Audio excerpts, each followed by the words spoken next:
पवित्र आत्म्यामुळे निर्माण होणारं फळ आहे प्रीती, आनंद, प्रसन्नता, शांती, मनोधैर्य, मनाचं संतुलन, सहनशीलता, दयाळूपणा, चांगुलपणा, कळवळा, विश्वासूपणा, हळुवारपणा, नम्रता, दीनता आणि आत्मसंयम.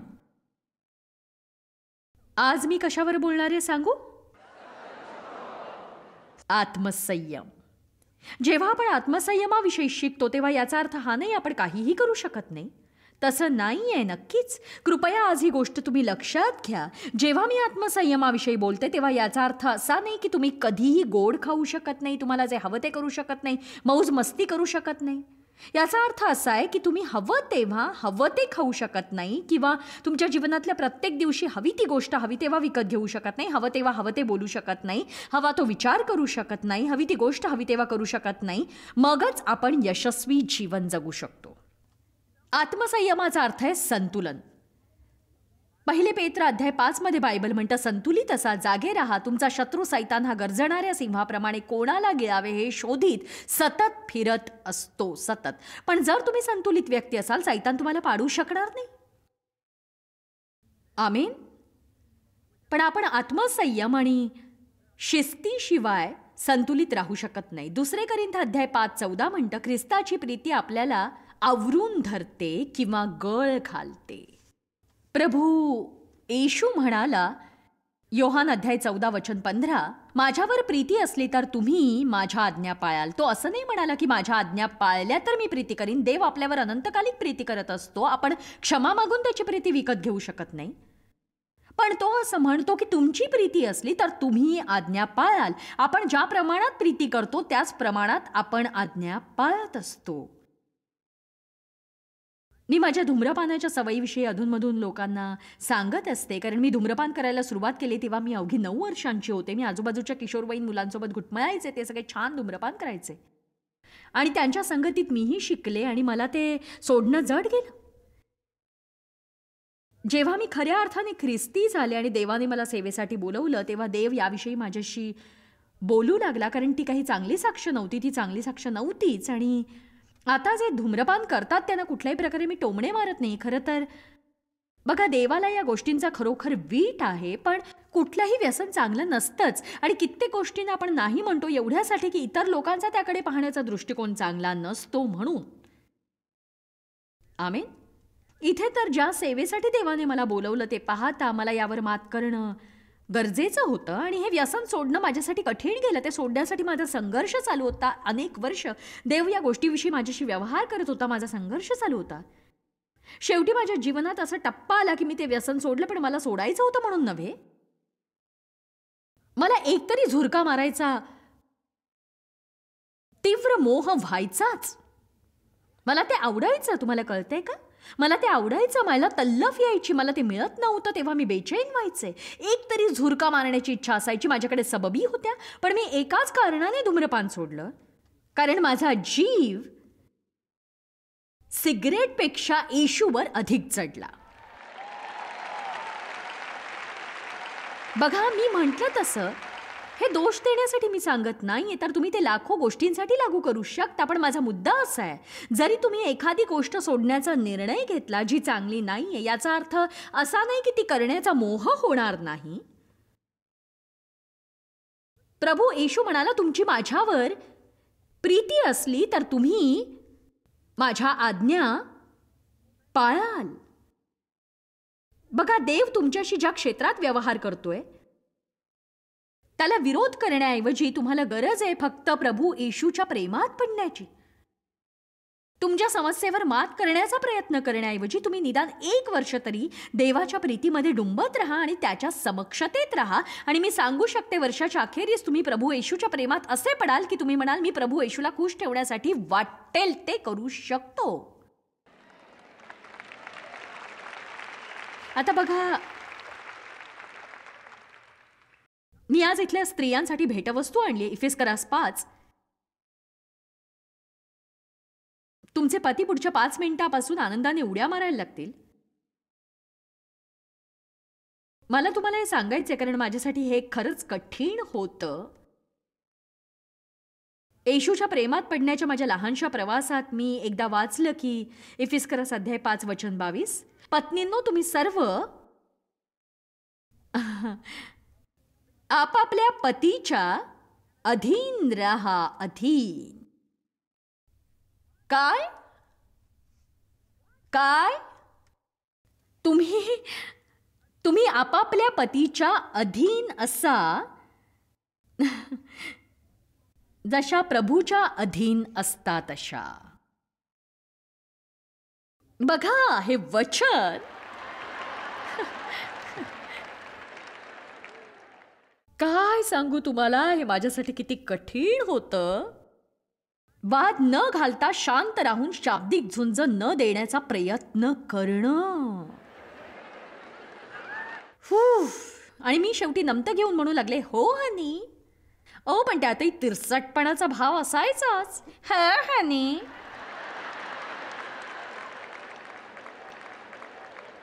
आणि मग प्रभू मला म्हणाला, हे बघ, खरी अधीनता म्हणजे तसा आव आणणं नव्हे, ती एक हृदयाची मनोवृत्ती आहे.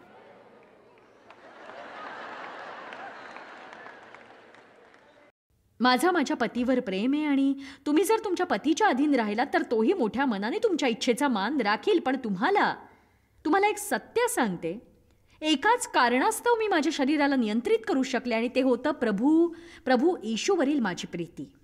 कारण एकदा मी वचन वाचलं होतं की तू माझ्यासाठी हे करशील का.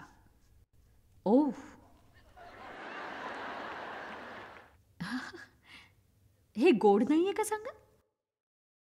तो इथे म्हणतोय जशा प्रभूच्या अधीन तशा असा. जसं तो म्हणतो, जॉयस तू हे माझ्यासाठी करशील का.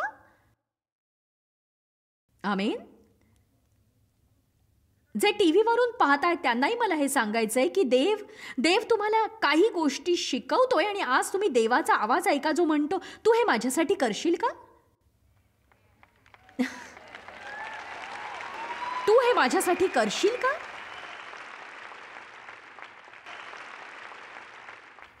हे आपल्याला एका पुढच्या नवीन स्तराकडे घेऊन जातं, नाही का सांगा भाऊ. बघा, तुम्हाला दुखावणाऱ्या लोकांना क्षमा करून त्यांच्याविषयी वाईट बोलणं सोडाल का.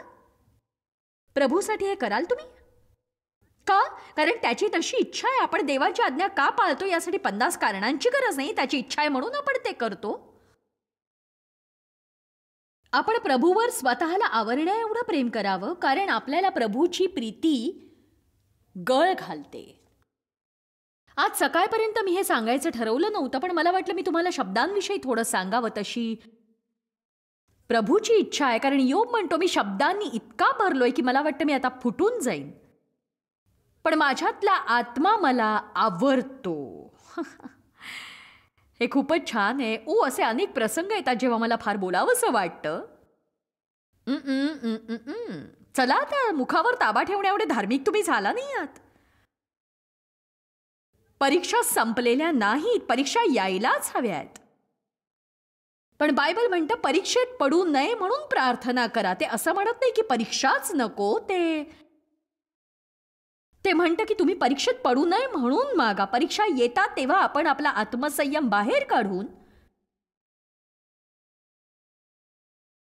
असं म्हणायला हवं की नाही, मी ते करणार नाही. आणि जितक्या लवकर तुम्ही योग्य निर्णय घ्याल तितकंच ते सोपं होईल. मला आताही लोकांना खूप काही सांगावंसं वाटतं, पण आता मी स्वतःला आवरते.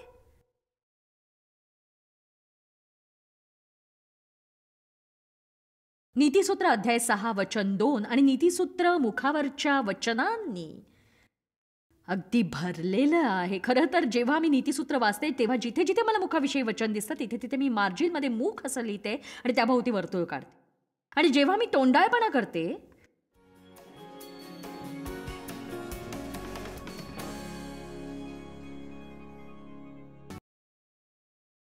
स्त्रियांनो ऐका, तेव्हा मी ती सगळी वचनं काढून वाचते, विजयाची किल्ली सांगतेय. जरी तुम्ही वापरली नाही तरी तुम्हाला सबब मिळेलच. मी म्हणते की तोंड शोधायची वेळ आलीये.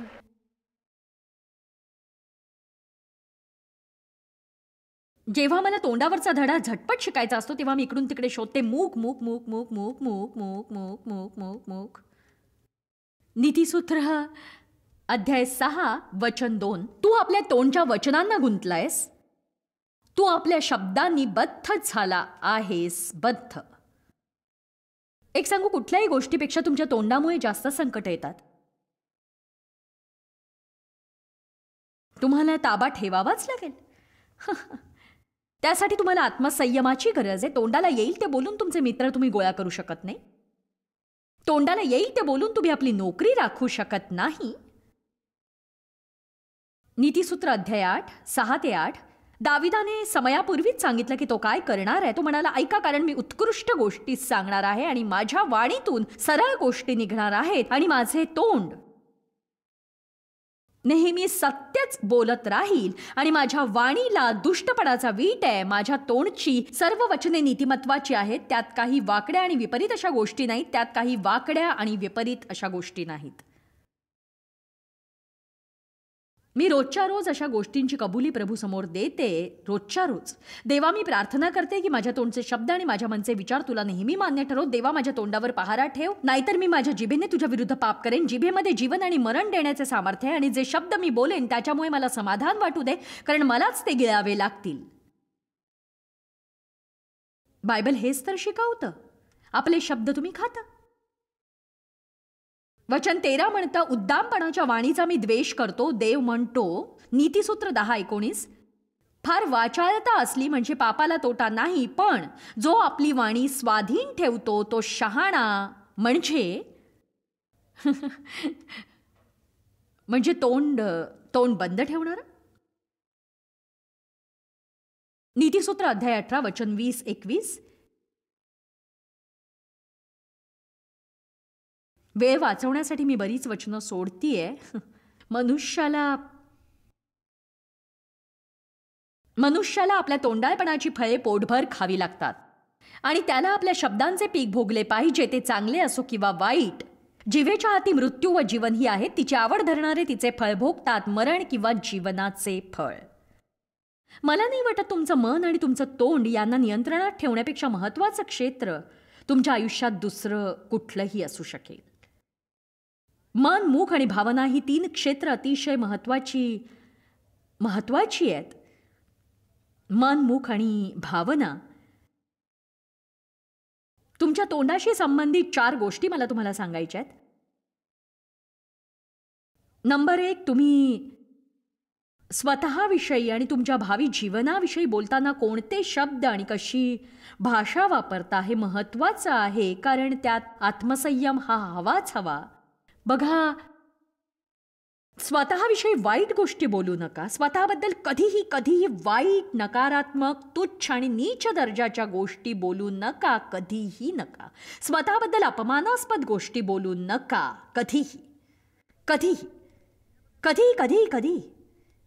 कधी असं म्हणू नका की मी मूर्ख आहे आणि मी कधीच काही नीट करू शकत नाही, मी फार लठ्ठ आहे, मी खूप कुरूप आहे, मी अशी आहे, मी तशी, मी इतरांसारखी नाही, मी हे नाही, मी ते नाही. किती जण स्वतःविषयी वाईट गोष्टी बोलतात.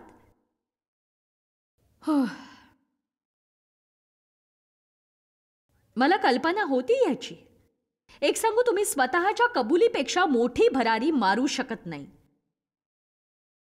गोष्टी तशाच राहाव्यात असं वाटत असेल तर त्या कधीही बदलणार नाहीत. बायबल म्हणतं, तुम्ही नसलेल्या गोष्टी आहेत असा विश्वास धरा. दुसऱ्या शब्दात, देववचनाने तुम्ही आपलं तोंड सदैव भरून ठेवा, कारण देवाच्या गौरवी राज्यात तुम्हाला प्रथम विश्वास ठेवायचा असतो आणि मग ती गोष्ट दृश्यमान होत असते. जर तुम्ही विश्वास ठेवला तर तुम्ही तसं म्हणा आणि मग ते शब्द आत्मिक स्तरावर पोहोचून आपल्यासाठी ती गोष्ट उपलब्ध करतात. हे लक्षात घ्या. तुम्ही कळलं का तुम्हाला? मी ख्रिस्तामध्ये देवाची धार्मिकता आहे, मला याची जाणीव होण्यापूर्वी मी हे असंख्य वेळा म्हटलं असेल. मी गरजू असतानाही असं म्हणू लागले की माझ्या सगळ्या गरजा पूर्ण केल्या जात आहेत. जे लोक मला आवडत नव्हते त्यांच्याविषयी मी असं म्हणू लागले की ते मला खूप आवडतात आणि त्यांनाही मी खूप आवडते. मी माझ्या पतीच्या अधीन नसतानाही म्हणू लागले की मी पतीच्या अधीन आहे. चला आता, तुमचं तोंड देववचनाने भरून टाका. स्वतःविषयी आणि तुमच्या भविष्याविषयी हीन दर्जाच्या गोष्टी बोलणं थांबवा. मला एक गोष्ट सांगू द्या, जे 500 मैलांचा प्रवास करून इथे आलेत आणि ज्यांनी हात वर करून स्वतःविषयी वाईट बोलल्याचं कबूल केलंय, त्यांनी फक्त एकच बदल जर घडवला तर या सभेतून मिळालेलं फळ त्यांना इतकं मोलाचं वाटेल की ते मला शहरोशहरी जायला भाग पाडतील.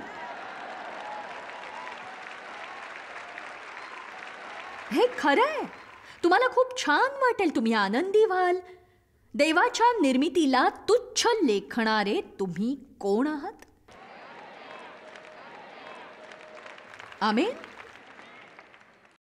आणि मला हे सगळं माहिती आहे. मला माझे पाय आवडत नव्हते, मला माझा आवाज आवडत नव्हता, मला माझ्या खूप गोष्टी आवडत नव्हत्या. तुमच्या पायांशी सलोखा करा. मला माझ्या पायांशी आणि माझ्या आवाजाशी सलोखा करावा लागला. मी कुठेही फोन लावला तरी मला विचारलं जायचं की बोला साहेब. कुठल्याही हॉटेलमध्ये गेल्यावर नाश्त्यासाठी फोन लावणं मला आवडत नसायचं, कारण ते म्हणायचे मिस्टर मायर, मिस्टर मायर, मिस्टर मायर. गेल्या वर्षी मी शहराबाहेर होते आणि फेशियल करण्यासाठी मी एका पार्लरला फोन लावला. तिने विचारलं तुमच्या चेहऱ्यावर केस आहेत का? मला काही कळलं नाही आणि मी म्हटलं की हो, मला थोड्याशा भुवया आणि पापण्या आहेत. आणि मी त्यांना सांगितलं की हो, म्हणजे मला भुवया आणि पापण्या आहेत. आणि ती म्हणाली नाही, तुम्हाला दाढी मिशा आहेत का? मी म्हटलं नाही.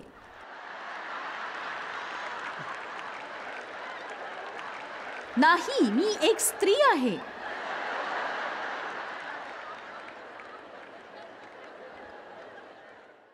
पण आता मी असं म्हणत नाही की मला माझा आवाज आवडत नाही. का माहितीये? कारण देवाला हाच आवाज जगभर पोचवण्यात आनंद वाटतो.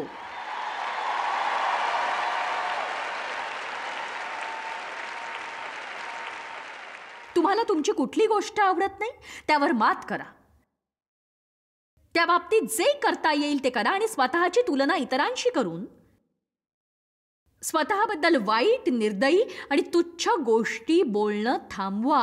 आत्ताच्या आत्ता म्हणा, मी देवाचं लेकरू आहे. माझ्या आईच्या उदरात त्याने मला स्वतःच्या हातांनी घडवलेलं आहे. मी विक्षिप्त नाही, मी अतुल्य असा आहे. माझ्यासारखा मीच आहे आणि त्यामुळे मी मौल्यवान आहे. या जगात कुणीही माझ्यासारखं नाही. मी स्वतःच माझ्यासाठी आणखी वरची पातळी गाठू शकते.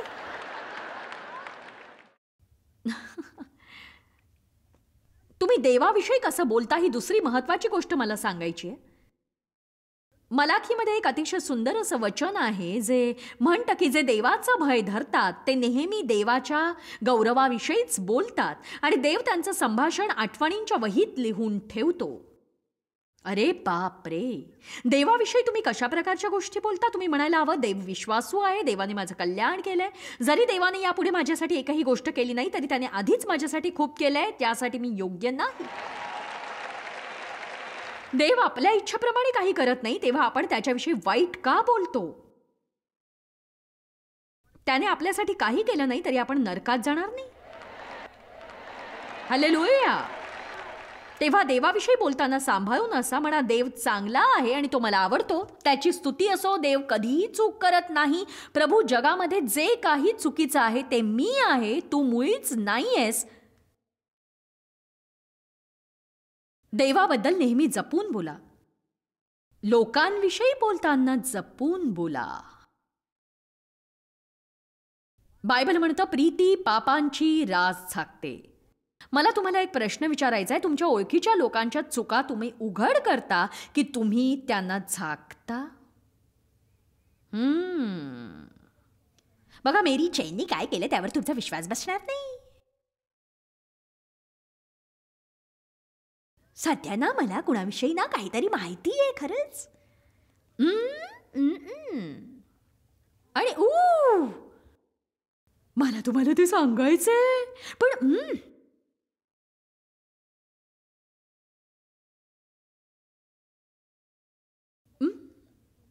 मला तशी खोड आहे. पण मी ते सांगितलं नाही, एकाही व्यक्तीला नाही, कारण मी आत्मसंयम वापरते. कारण जेव्हा आपण पापांची रास झाकत नाही तेव्हा देवाला ते आवडत नाही. बघा, प्रत्येक गोष्टीचा निकाल लावण्याची एक ठराविक वेळ असते, पण ते करण्याची एक ठराविक पद्धतही असते. आणि स्वतः मी असं केलेलं आहे. आपल्याला वाटतं सांगूया सांगूया सांगूया सांगूया. उत्पत्ती 9 मध्ये जलप्रलयानंतर नोहाने एक द्राक्षमळा लावला आणि त्या द्राक्षमळ्याला अमाप पीक आलं. तो मद्य प्यायला आपल्या तंबूत उघडावागडा पडला. हे आहे उत्पत्ती 9 मध्ये. तुम्ही घरी जाऊन स्वतःसाठी हे वाचू शकता. उत्पत्ती 9. तो तंबूत उघडा पडला. त्याच्या एका मुलाने आत येऊन ते पाहिलं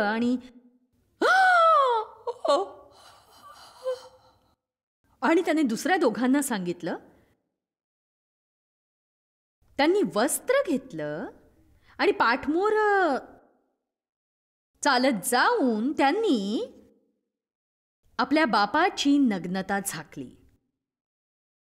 ज्या मुलाने आपल्या बापाची नग्नता पाहिली तो शापित झाला आणि ज्यांनी ती झाकली ते झाले आशीर्वादित. आशीर्वादित. प्रीती पापांची रास झाकते, रास झाकते. फक्त सांगायचं म्हणून काही सांगू नका. ऐकलत तुम्ही? फक्त काही सांगायचंय म्हणून सांगू नका. आणि तसं करताना आत्मिकतेचा आव आणून म्हणू नका तुम्ही प्रार्थना करावी म्हणून सांगतोय. हे तर दुप्पट वाईट आहे.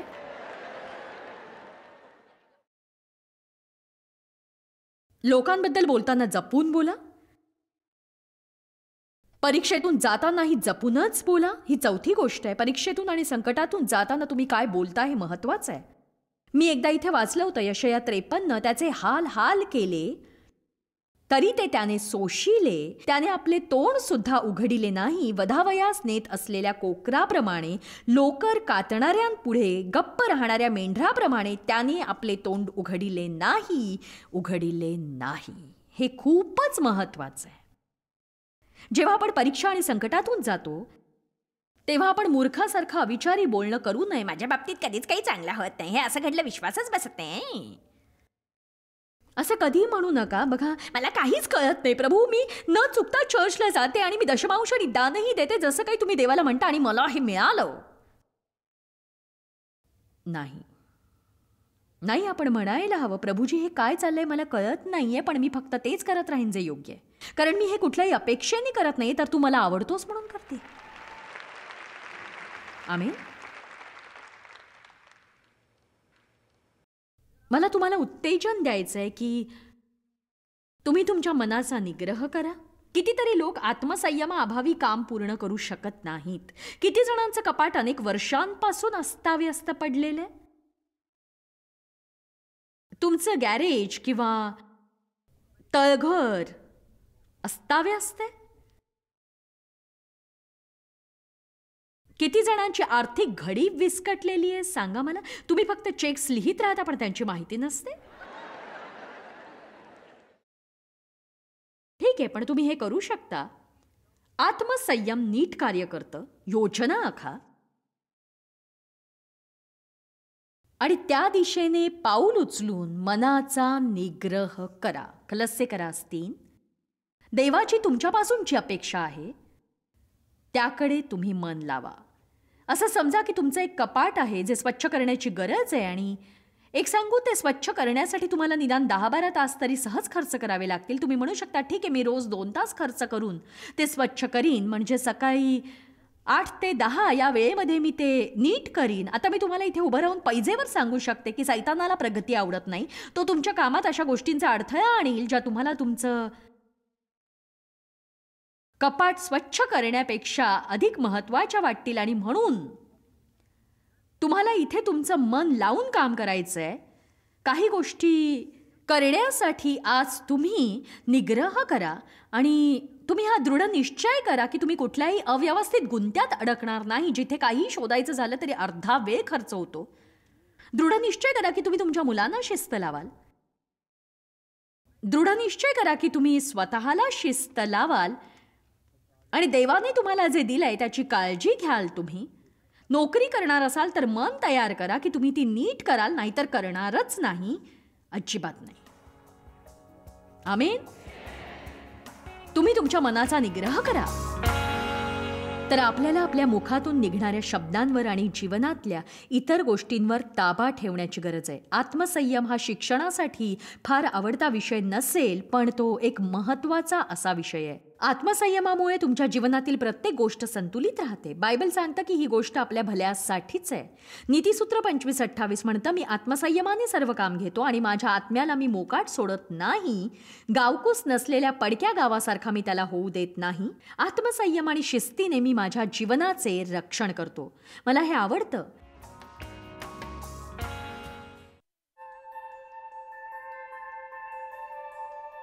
आम्ही तुमची प्रशंसा करतो.